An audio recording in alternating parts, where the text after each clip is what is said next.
for a year, a month, and not.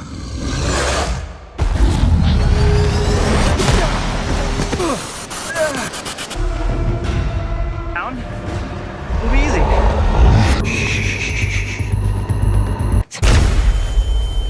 Go. There's a creature, losers. It's coming back.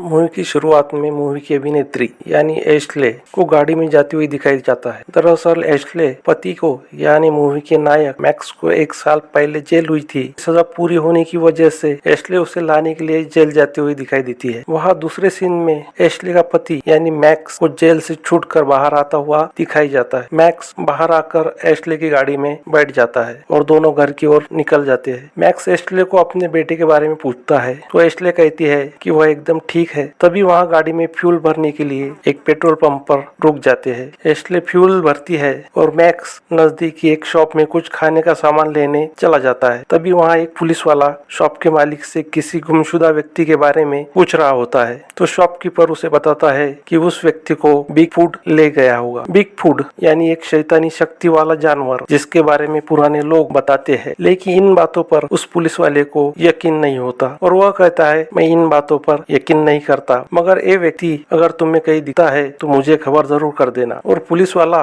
उस व्यक्ति की तस्वीर वहाँ मिसिंग लोगों के बीच लगाकर निकल जाता है। इधर शॉप पर मैक्स को अपने पुराने लोगों के द्वारा सुनी हुई बातों को जिक्र करते हुए वह उस शैतान जैसे दिखने वाले जानवर के बारे में बताता है। यह सब सुनकर मैक्स शॉप के बाहर आ जाता है। तभी वहाँ देखता है कि वहाँ कुछ गैंग के लोग खड़े हैं और वह शिकारी सामान के साथ खड़े हैं और वह एश्ले की ओर देख रहे होते हैं। तभी यह लोग मैक्स की ओर देखकर उसे गुनहगार कहकर चिढ़ाते हैं, उसका मजाक उड़ाते हैं। मैक्स को बहुत गुस्सा आ जाता है, लेकिन वह लोग तादाद में ज्यादा होने के कारण और अपने साथ एश्ले के होने के कारण मैक्स उन्हें अनदेखा कर वहाँ से निकल जाता है और दोनों गाड़ी में निकल जाते हैं। रास्ते में मैक्स ड्रिंक पीने लगता है। तभी एश्ले उसे ड्रिंक करने से मना कर देती है और उसी वजह से दोनों में ज्यादा तनातनी हो जाती है। वह इतनी बढ़ जाती है कि गाड़ी के सामने एक शख्स आने का पता भी नहीं चलता और वह व्यक्ति गाड़ी से चल जाता है। एश्ले और मैक्स काफी डर कर गाड़ी रोक देते हैं और उस व्यक्ति को देखने के लिए उसके ओर आगे बढ़ने लगते हैं। उस व्यक्ति की दोनों टांगे शरीर से अलग हो चुकी थी और उसकी शरीर पर काफी ज्यादा निशान दिखाई दे रहे थे, जिन्हें देखकर वह दोनों काफी डर जाते हैं। उन्हें लगता है कि उससे शायद किसी जंगली जानवर ने मारा है, लेकिन तभी वहाँ व्यक्ति हलचल करने लगता है। तभी एश्ले पुलिस वालों को फोन करने के लिए गाड़ी की ओर भागती है। तभी मैक्स उसे ऐसा करने से मना कर देता है। उसका कहना होता है कि वह अभी अभी जेल से बाहर आया है और इस वजह से वह फिर से पुलिस की चक्कर में न जाए। लेकिन एश्ले उसकी बात नहीं मानती और वह पुलिस को फोन कर एक्सीडेंट के बारे में बता देती है और अपना लोकेशन उन्हें भेज देती है। तभी एश्ले को जंगल की ओर कुछ हलचल दिखाई देती है। वह कुछ समझ पाए इससे पहले उन दोनों की ओर पत्थर आने लगते हैं। वह डरकर गाड़ी के पीछे छिप जाते हैं। कुछ देर बाद मैक्स उठकर देखने लगता है। तभी एक पत्थर आकर मैक्स के बेजे में जोर से लग जाता है और वह नीचे गिर जाता है। तभी वह फिसलकर नदी में गिर जाता है। नदी का पानी गहरा होने की वजह से मैक्स उसमें डूबने लगता है। एश्ले ऊपर से देख रही होती है। मैक्स को डूबता हुआ देख वह भी उसे बचाने नदी में कूद जाती है। वह मैक्स को पकड़ लेती है, मगर पानी का बहाव ज्यादा होने की वजह से वह दोनों आगे की ओर बह जाते हैं और कुछ दूर जाकर रुक जाते हैं। तभी एश्ले मैक्स को पानी के बाहर निकालकर उसके शरीर का पानी बाहर निकालकर उसे होश में लाने की कोशिश करती है और मैक्स को होश आ जाता है। वह अब दोनों काफी भीग चुके थे और उसके कारण उन्हें काफी सर्दी लग रही थी और वह दोनों इस सर्दी से बचने की कोशिश कर रहे थे। तभी एश्ले मैक्स की लाइटर से थोड़ी आग जला देती है और वह दोनों अपने भीगे कपड़े उतार कर वहीं झाड़ियों में सुखाने के लिए रख देते हैं। दूसरी तरफ वह शैतान जैसा दिखने वाला जानवर मैक्स और एश्ले की गाड़ी को धकेल कर उस गहरी नदी में फेंक देता है। वह घायल व्यक्ति अब मर चुका होता है, जिसे उठाकर वह जानवर अपने साथ ले जाता है। दूसरी तरफ वह पुलिस वाला पुलिस स्टेशन की ओर जाता दिखाई जाता है। तभी वहाँ से एक महिला रोककर उसे अपनी पति के मिसिंग होने के बारे में बताती है और वह बताती है जो लोग मिसिंग है उन्हीं में से एक मेरा पति भी है। यह सब सुनकर पुलिस वाला कहता है आप फिक्र मत करो, हम जल्द जल्द उसे ढूंढ लेंगे। यह कहकर वह पुलिस वाला पुलिस स्टेशन निकल जाता है। वहाँ एक डिप्यूटी भी होता है। पुलिस वाला डिप्यूटी से पूछता है क्या तुम वह राक्षसी जानवर को मानते हैं? वह कहता है नहीं, मैं नहीं मानता, मगर हम इन बातों को इनकार भी नहीं कर सकते। तभी वहाँ एक लेडी इंस्पेक्टर आती है और डिप्यूटी को बताती है कि उसे एक लड़की का फोन आया था और वह लड़की काफी घबराई हुई थी और वह एक्सीडेंट के बारे में बता रही थी। तभी वह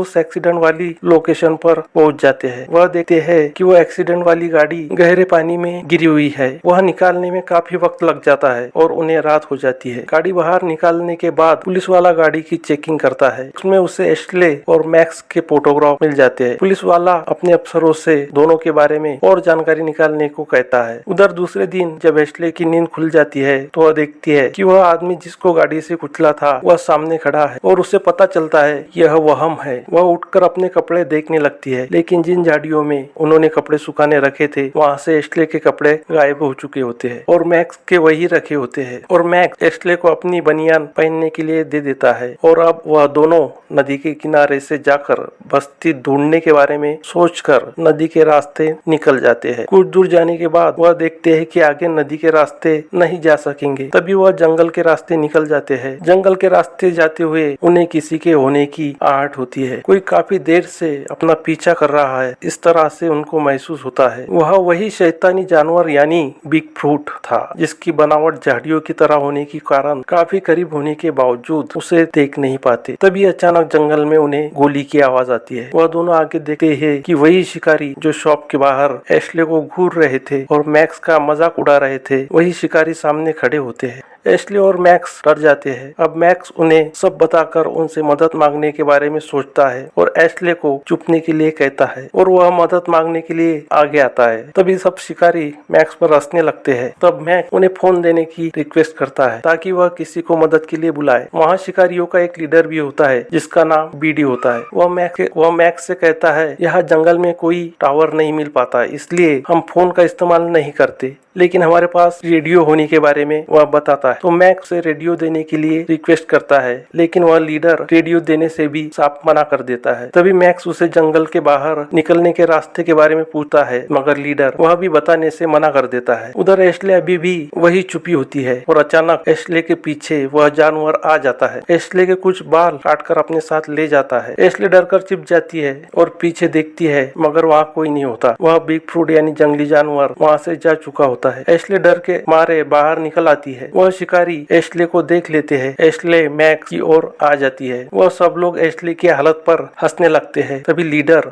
यानी बीडी उन्हें हंसने से रोकता है और अब वह एश्ले और मैक्स की मदद करने आगे बढ़ता है और वह उन दोनों को कपड़े देता है और वह सब आगे की ओर निकलने लगते हैं। वही दूसरी तरफ डिप्यूटी मैक्स और एश्ले के बारे में सारी जानकारी निकाल लेते हैं और पुलिस वाले को वह उन दोनों की गाड़ी कैसे किसी जानवर ने ढकेल नदी में फेंक दी, इसके बारे में वह पुलिस वाले को बताते हैं। अब डिप्यूटी को बिग फूट की होने पर यकीन हो चुका था, मगर पुलिस वाले को अभी भी यकीन नहीं था कि बिग फूट सही में होते हैं। उसका कहना था कि आज के दौर में कोई बिग फूट या शैतानी जानवर नहीं होते। उधर दूसरी तरफ मैक्स को एश्ले के उन शिकारियों के साथ जा रहे होते हैं और अब बीडी एश्ले की ओर देख उसे कुछ कहता है। यह सब सुन मैक्स की भड़क जाती है, लेकिन वह शिकारी तादाद में ज्यादा होने के कारण मैक्स खुद को रोक लेता है। तभी उन शिकारियों में से दो लोग दूसरी ओर जाने लगते हैं। तभी उनमें से एक को झाड़ियों में कुछ अजीब सा नजर आता है। वह होता है बिग फूट। क्योंकि बिग फूट की बनावट झाड़ियों और पत्तियों जैसी थी, इसलिए वह उस व्यक्ति को नजर नहीं आ रहा था। तभी अचानक एक तीर आकर उस व्यक्ति के गले में आर पार हो जाता है और वह जमीन पर गिर जाता है। यह सब देख दूसरा साथी वहां जाकर देखता है। वह काफी डर जाता है और अचानक दूसरा तीर आकर उसके भी गले में से आर पार निकल जाता है। अब वह किसी से मदद भी नहीं मांग सकता और जोर से चिल्ला भी नहीं सकता। वह जानवर उसकी दोनों आंखें निकाल देता है और उसका सिर हाथों से कुचल देता है। उतने में उसका तीसरा साथी उन्हें ढूंढते वहां पहुंच जाता है, लेकिन उसे वहां कोई नहीं मिलता क्योंकि उनकी लाशें बिग फूट अपने साथ ले गया था। उसे वहां कुछ दिखाई देता है और वह बिग फूट ही था। तीसरा साथी डर जाता है और वहां से जोर से भागने लगता है। तभी वह गड्ढे में गिर जाता है और उसके हाथ की हड्डी टूट जाती है। वह खुद को संभाल ही रहा होता है, तभी वहां बिग फूट पहुंच जाता है और बिग फूट एक कुल्हाड़ी से उस पर कई वार करता है, जिससे उसका सिर दर्द से अलग हो जाता है और वह नीचे गिर जाता है। और अब बिगफूट बाकी साथियों को मारने आगे बढ़ने लगता है। जहाँ पर बीडी और उनके ग्रुप के लोग अभी भी एश्ले और मैक्स की मजाक उड़ा रहे होते हैं, तभी उनमें से एक व्यक्ति को एक तीर आकर लग जाता है, जिससे कि वह जमीन पर गिर जाता है। अब सब लोग अलर्ट हो जाते हैं और तभी उनमें से एक व्यक्ति को बिगफूट नजर आता है, मगर बिगफूट बाकी साथियों के नजर में नहीं आ रहा था और वह बिगफूट की ओर गोलियां चलाने लगता है, लेकिन बाकी साथियों को बिगफूट नहीं दिखाई दे रहा था, इसलिए वह अपने साथी की ओर देख रहे थे कि वह गोलियां कहाँ चला रहा है। तभी बिगफूट पर गोली चलाते चलाते उसके एक साथी को ही एक गोली लग जाती है। कुछ गोलियां मैक्स को भी लगती है और वहाँ बेहोश होकर वो नीचे गिर जाता है। जो आदमी गोलियां चला रहा था अब उसकी गोलियां खत्म हो जाती है। तभी बिगफूट वहाँ आकर उसका गला ही चीर देता है। उसे मारने के बाद बिगफूट एश्ले की ओर बढ़ता है। तभी वह कोने में छिप जाती है जहाँ पहले से एक व्यक्ति छुपा हुआ था, लेकिन बिगफूट को वह दिख जाते हैं। बिगफूट वह आदमी को अपने हाथों से पकड़ लेता है और उसका मुंह अपने दोनों हाथों से फाड़ ही देता है और उसे वैसे ही मरने के लिए छोड़ देता है। मौके का फायदा लेकर एश्ले वहाँ से भागने लगती है, मगर अब बिगफूट अपना तीर एश्ले की ओर चला देता है और एश्ले नीचे गिर जाती है। अब बिगफूट उसे उठाकर वही ले जाता है जहाँ मैक्स बेहोश पड़ा था। अब बिगफूट एश्ले को रख मैक्स की ओर जाता है और उसे मारने की कोशिश करता है, लेकिन तभी वहाँ बीडी पहुंच जाता है और बिगफूट पर गोली चला देता है, जो बिगफूट के कंधे पर लग जाती है और वह घायल हो जाता है। और वह बीडी की ओर आकर बंदूक छीन बीडी को बेहोश कर देता है और मैक्स और एश्ले को साथ लेकर जाने लगता है। तभी कुछ दूर जाकर मैक्स को वही छोड़ देता है और एश्ले बीडी को लेकर चला जाता है। तो दूसरी तरफ हम देखते हैं कि पुलिस वाला डिप्यूटी के साथ एक जगह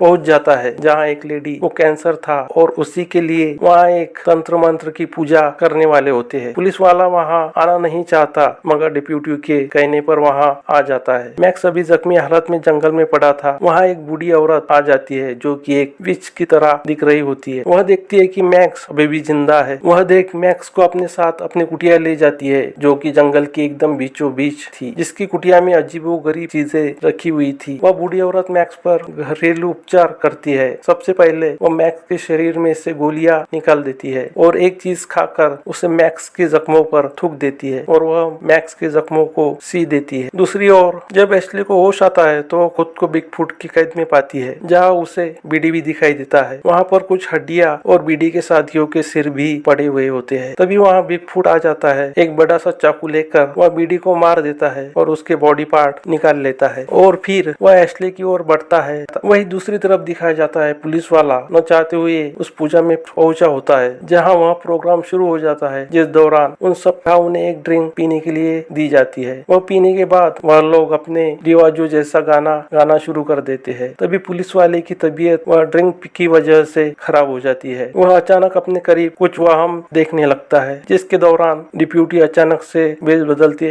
दिखता है और अचानक ठीक भी हो जाता है। उन लोगों ने जो पहराव पहना था उनमें से एक व्यक्ति पुलिस वाले को बिगफूट जैसा दिख रहा था। तभी पुलिस वाला देखता है जो आदमी तंत्र मंत्र कर रहा था वही उस लेडी का पेट काट देता है और कैंसर निकाल देता है। मगर हैरानी वाली बात यह थी कि उस औरत पर इसका कुछ भी असर नहीं हो रहा और यह सब देख पुलिस वाला वहाँ से निकल जाता है। और दूसरे दिन जब सवेरे मैक्स को होश आता है तो पुलिस वाले को अपने सामने पाता है और जैसे ही मैक्स पुलिस वाले को देखता है तो अपने बीवी के बारे में पूछता है कि मेरी एश्ले कहाँ पर है, जो कि पुलिस वाला अब तक बिगफूट के होने पर यकीन नहीं कर पाता था, लेकिन अब वह जान चुका था कि सही में बिगफूट होते हैं। इसलिए सारी बातें वह मैक्स को समझाने लगता है। मैक्स को बताता है कि हमारे जंगलों में आज भी बिगफूट रहते हैं और हमारे करीब ऐसा ही बिगफूट मौजूद है। और पुलिस वाला मैक्स को बताता है कि हमारे जंगलों में आज भी डेमन क्रिएचर रहते हैं और इसी क्रिएचर को हम बिगफूट भी कहते हैं। और पुलिस वाला ये बताता है कि यह बिगफूट आखिर है कौन। वह बताता है कि यह डेमन क्रिएचर हमारे कबीले के पुराने लीडर है और एक जमाने में ये हमारे भी लीडर हुआ करते थे, लेकिन आज वह बिगफूट की सॉल हमें आकर डरा रही है और यह एक एंजल क्रिएचर है और यहाँ काफी पुराने कबीले से आते हैं और जब से इनका कबीला बना था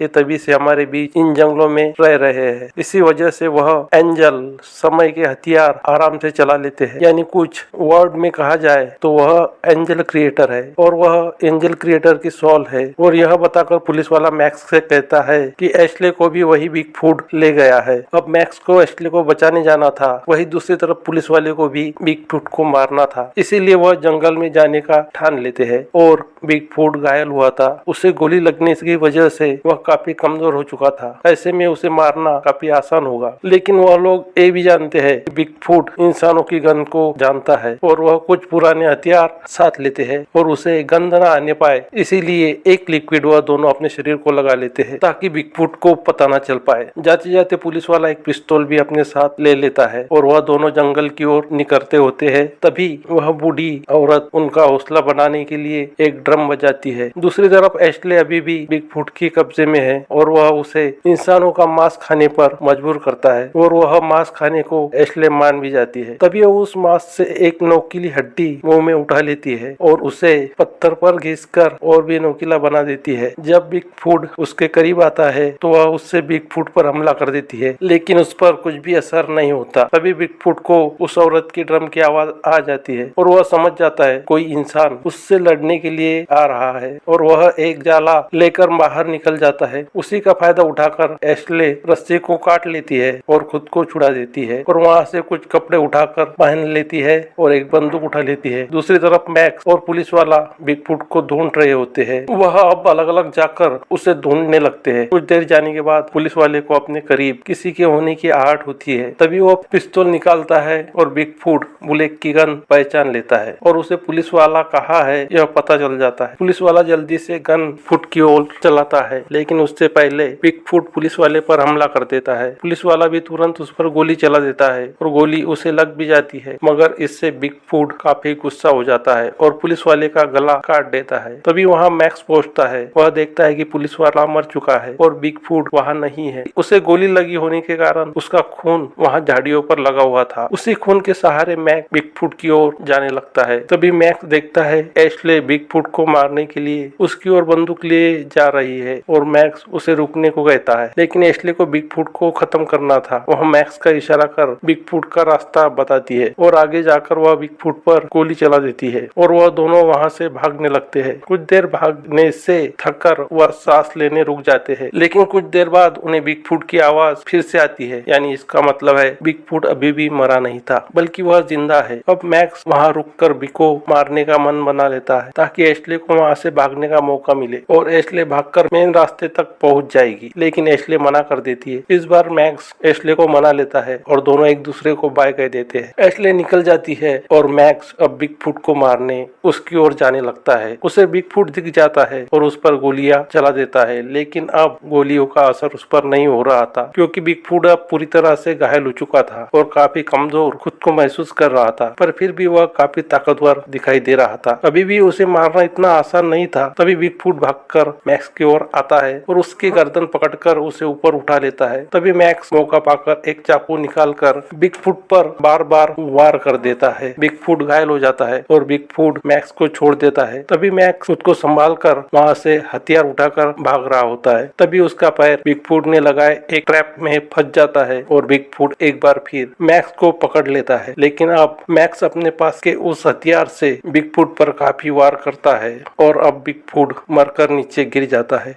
लेकिन मैक्स को अभी भी लगता है वह मरा नहीं है, वह फिर से जिंदा हो जाएगा। इसलिए वो मैक्स एक बड़ा सा पत्थर उठाता है और बिगफुट के सिर पर बार बार वार करता रहता है। आखिर बिगफुट का सिर चूरा चूरा हो जाता है और इधर एशले सही सलामत मेन रोड पर पहुंच जाती है और मैक्स काफी थक कर वही बैठ जाता है। पर कुछ देर बाद जैसे ही मैक्स उठने जाता है वैसे ही दो तीर आकर मैक्स को लग जाते हैं और उसके आसपास हमें बहुत सारे बिगफुट दिखाई देते हैं। इसका मतलब है वहाँ एक ही बिगफुट नहीं था, बल्कि वहाँ बहुत सारे बिगफुट रह रहे थे, यानी वो एंजल डेमन क्रिएचर कोई एक ही नहीं थी बल्कि काफी सारे थे। और यही पर मूवी खत्म हो जाती है। मुझसे जुड़े रहने के लिए आप सबका बहुत बहुत धन्यवाद। फिर मिलेंगे किसी और मूवी के साथ, तब तक के लिए बाय, नमस्कार। आपको वीडियो अगर अच्छी लगी तो लाइक करें, वीडियो को ज्यादा से ज्यादा शेयर करें और इस तरह की वीडियोस आप देखना चाहते हैं तो मेरे चैनल को सब्सक्राइब जरूर करें। तो मैं आप सबसे अब विदा लेता हूँ, फिर मिलेंगे नई मूवी के साथ,